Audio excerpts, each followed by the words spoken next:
আপনি কিংবা আপনার আবেগ যখন কারো কাছে বিরক্ত বা তিক্ততার কারণ হয়ে যাবে, তখন সে আপনার কাছ থেকে দূরে থাকতে চাইবে। মানুষ কখন সঙ্গ দেয় জানেন? যখন সেই সঙ্গ তাকে স্বস্তি দেয়, আনন্দ দেয়।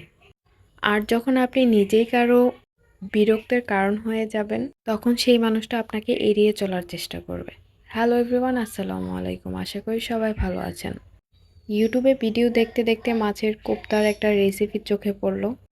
তাই ভাবলাম আমি নিজেও একবার ট্রাই করে দেখি কেমন হয়। যেই ভাবা সেই কাজ। এই রেসিপিটা বানানোর জন্য আমি ফার্স্টে ৩ পিস পাঙ্গাস মাছ নিয়ে নিয়েছি। এই মাছটা অনেকেই পছন্দ করে না। সত্যি বলতে এই মাছটা আমার কাছে অনেক ভালো লাগে। আর এটা কিন্তু বাচ্চাদের জন্য অনেক উপকারী। ফার্স্টে আমি মাছগুলোকে ভালো করে লেবু আর হলুদ দিয়ে সিদ্ধ করে নিয়েছি। তার সাথে আমি আলুও দিয়ে দিয়েছি, যাতে সাথে সাথেই আলুও সিদ্ধ হয়ে যায়। এইদিকে আলু আর মাছ ভালো করে সিদ্ধ হয়ে গেছে, তাই আমি পানি থেকে ভালো করে তুলে নিচ্ছিলাম। তুলে নেওয়া মাছগুলো একটু ঠান্ডা হয়ে যাওয়ার পর আমি ভালো করে বেছে নিচ্ছিলাম, কাটা আলাদা করে নিচ্ছিলাম। এমনিতেও পাঙ্গাস মাছে বেশি কাটা থাকে না, তাও যে কয়েকটা কাটা আছে আমি ভালো করে বেছে নিচ্ছিলাম। মাছগুলো বাছা শেষে আমি মাছগুলো একটু চটকে নিচ্ছিলাম। তারপরে একটা জারে সিদ্ধ করে রাখা মাছ আর আলুগুলো ভালো করে দিয়ে নিচ্ছিলাম। আলুগুলো দেওয়ার সময় আমি সামান্য পরিমাণ হাত দিয়ে চটকে নিচ্ছিলাম।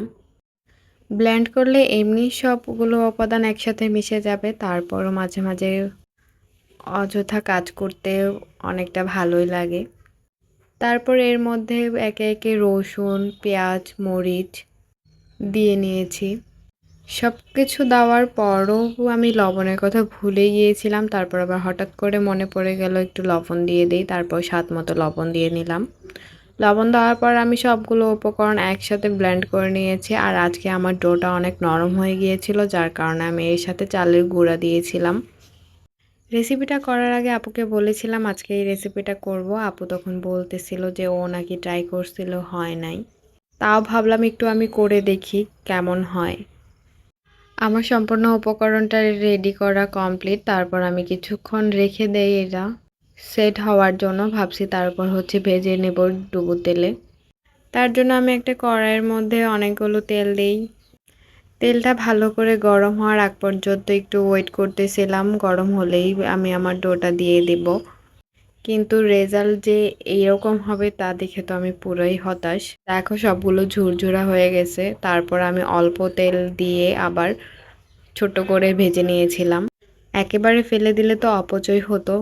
অপচয় করার চেয়ে এইভাবে হালকা করে ভেজে খেতেও কিন্তু অনেক মজা লেগেছিল। আজকে ভিডিওটা এই পর্যন্ত। সবাই ভালো থাকবেন, সুস্থ থাকবেন।